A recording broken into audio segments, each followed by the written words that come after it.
അയ്യോ എന്റെ ഈശ്വര, പെരുമാൾ സാറല്ലേ? ഓ, എന്താ ഇവിടെ എത്ര കാലമായി കണ്ടിട്ട്? ഞാൻ അരവിന്ദാക്ഷനെ കാത്തു നിൽക്കായിരുന്നു. അയ്യോ ചുമ്മാ വെറുതെ എന്നെ കളിയാക്കാ സാറേ. അരവിന്ദാക്ഷൻ ഇവിടെ നടക്കുമെന്ന് എനിക്കറിഞ്ഞൂടെ? നടപ്പൊക്കെ തുടങ്ങിയത് അടുത്താ.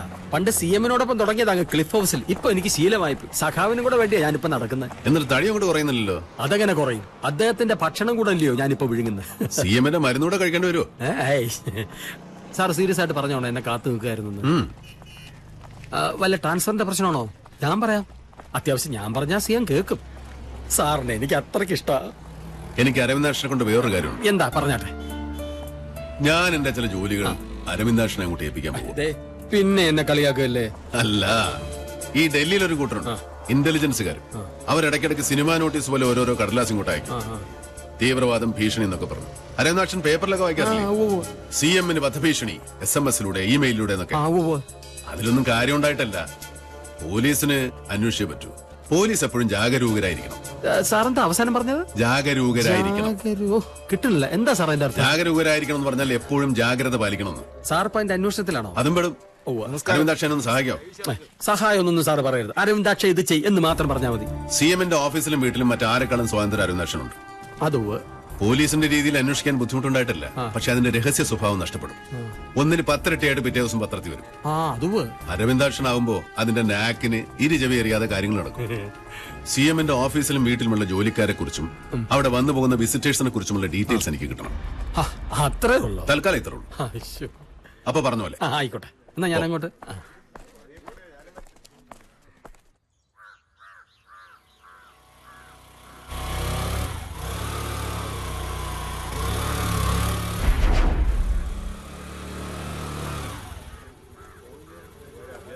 എന്താ പേര്? ആശ.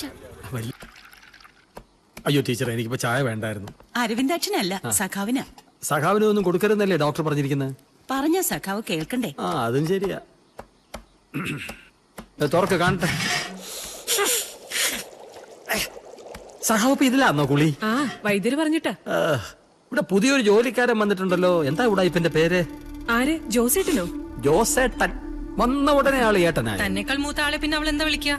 ഓ അങ്ങനെ, വളരെ ശരിയാ. ജോസേട്ടൻ എവിടെ പോയിരിക്കുക? മാർക്കറ്റിൽ എങ്ങാണ്ടോ പോയേക്കുവാ. അവൻ ശരിക്കും എവിടുത്തെ കാരണതല്ലേ? ആർക്കറിയാം. സഖാവിന്റെ ഏതോ ഒരു പരിചയക്കാരൻ വഴി വന്നതാ. എന്തിനായി ഊരും പേരും അറിയാത്തവനൊക്കെ പിടിച്ച് ജോലിക്ക് നിർത്തുന്നേ? എന്നോട് ചോദിച്ചാ അച്ഛൻ അറിയായിരിക്കും ആളെ. എന്തു പറ്റി? അരവിന്ദേട്ടൻ എന്താ പതിവില്ലാണ്ട് ഇങ്ങനെ ഓരോന്നൊക്കെ ചോദിക്കുന്നേ? ചോദിച്ചതേ ഉള്ളൂ.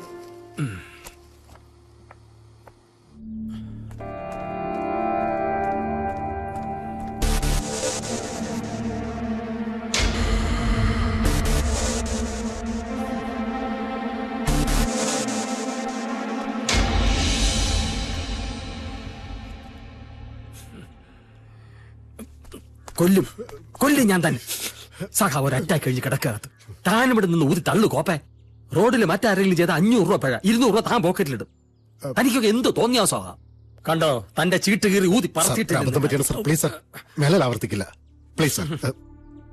പ്ലീസ് സർ, ഇപ്രാവശ്യത്തേക്ക് താഞ്ഞു വന്നേ.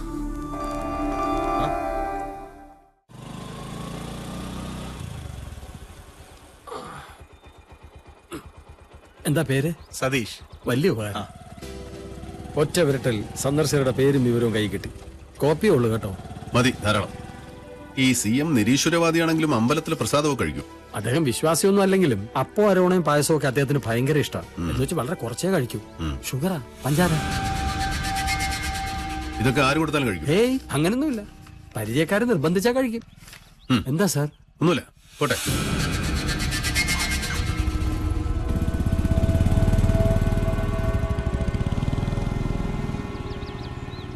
ഞാൻ പൗലോസ്, ഇത് ത്രേസ്യ എന്റെ ഭാര്യ. അത് എന്റെ കൂടെ കൂടി ത്രേസ്യ ആയതാന്നേ. ഞങ്ങൾ രണ്ടുപേരും സെമിനാറിലെ ജോലിക്കാരാണോ? എല്ലാ ജോലിയും ചെയ്യും. അടുക്കള പണി മുതൽ തോട്ടി പണി വരെ. അല്ലല്ല, തോട്ടം പണി വരെ എല്ലാം എനിക്കറിയാം. ഈ ഇടയായിട്ടാണല്ലോ അച്ഛനെ ഞാൻ ഇവിടെ കണ്ടു തുടങ്ങിയത്. അതെ, ഞാൻ ഈയിടെ ഇങ്ങോട്ട് വന്നത്. അച്ഛൻ നല്ല കോമഡിയാ. അതിനു മുമ്പ് നോർത്ത് ഇന്ത്യയിലായിരുന്നു. ഇപ്പോ ഇവിടെ ഒരു തീർത്ഥാടനത്തിലാ. ആണോ? ആരാ അവിടെ? അയ്യോ, വെല്ലിശം വരുന്നുണ്ട്. ഞങ്ങൾ ഇങ്ങനെ സംസാരിച്ചിരിക്കുന്ന കണ്ടാലേ ഞങ്ങളുടെ മുതുക തീർത്തി ചവിട്ടാടൻ കളിക്കും. ഞാൻ ഒരുപാട് കാലമായി ഒരു ചവിട്ട് നാടകം കണ്ടിട്ട്. ആണോ? അച്ഛൻ കൊള്ളാല. നട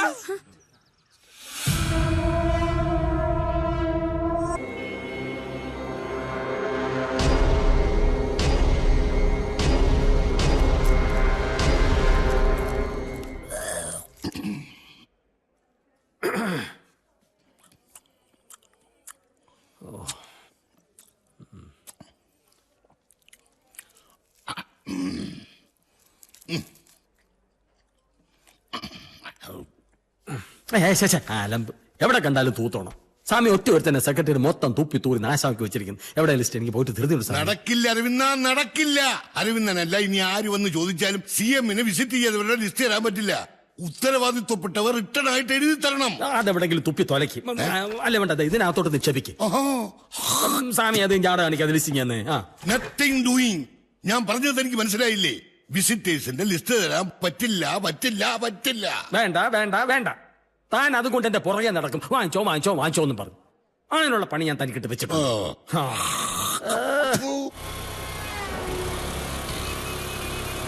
നിർത്തിക്ക്. ഓക്കെ. എന്താ പേര്? നന്ദു. വലിയ ഉപകാരം സാർ. ലിസ്റ്റ് കിട്ടിയില്ല സാർ. സ്വാമി എന്ന് പറഞ്ഞു തരണയിൽ കാര്യകാരണ സഹിതം മുദ്രപത്രത്തിൽ എഴുതി കൊടുക്കണമെന്ന് പറഞ്ഞു കോളാമ്പി. എന്നയാള് പറഞ്ഞു. അങ്ങനെ തന്നെ പറഞ്ഞു. എവിടാ വെച്ചിരിക്കുന്ന പറയടാ. ഇല്ല അല്ലേ നപ്പടി, നീ പറയണ്ട, ഞാൻ അയ്യോ ഞാനൊന്നും എഴുതില്ലല്ലോ. അങ്ങനെ കൊടുത്തേക്ക് സാറേ. എല്ലാം ഈ പാവങ്ങളുടെ, അല്ലെങ്കിൽ പ്രാക്ക് കിട്ടും. വേറെ എന്തൊക്കെയാടാ മുടിച്ചത്? പിന്നെ സാറേ ഈ ബാഗ് മാത്രമേ ഉള്ളൂ, അതിനകത്ത് ഒന്നുമില്ല, കുറെ ആക്രി സാധനങ്ങളും. സുനന്ദ, ഒരു കാര്യം ചെയ്യ്, ഇവളാകത്തുണ്ട് ശരിക്കൊന്ന് പരിശോധിക്കും. അയ്യോ, ഇന്ന് നേരം വെളുക്കണവരെ ഞാൻ പരിശോധിച്ചതാ, ഒന്നുമില്ല സാറേ. ഞാനിവിടെ ഇല്ലെന്നായിരുന്നു, നീ പൊക്കളരുത് കേട്ടോ. ഞാനങ്ങനെ പോവാനാ, വകുപ്പ് 117 ഒരു ദിവസം അകത്ത് കിടത്താനേ പറ്റൂ. മിണ്ടായിരുന്നില്ല, അങ്ങനെ കാര്യം പറയട്ടെ സാറേ.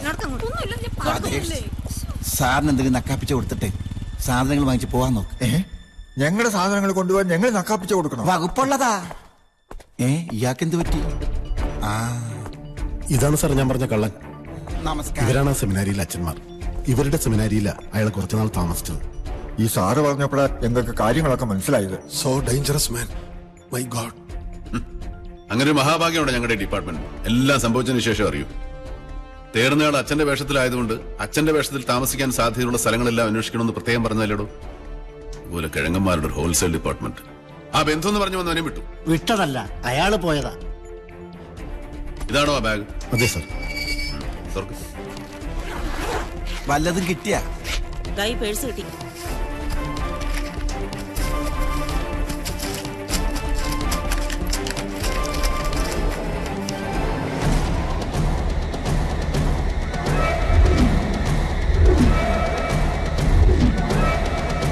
സാറേ, ഇവർക്ക് പോയിട്ട് സന്ധ്യാനമസ്കാരവും പ്രാർത്ഥനയൊക്കെ ഉള്ളതാ. ഇവരെ വിട്ടേരി. എന്നെ ഇവൻ എന്ത് ചെയ്യണം സാർ? 2 ഇലയിട്ട് സദ്യ വിളമ്പി കൊടുക്കും. കള്ളനെ കൈ കിട്ടി എന്ത് ചെയ്യണമെന്ന് അറിയില്ലേ? ഇങ്ങോട്ട് വാടാ.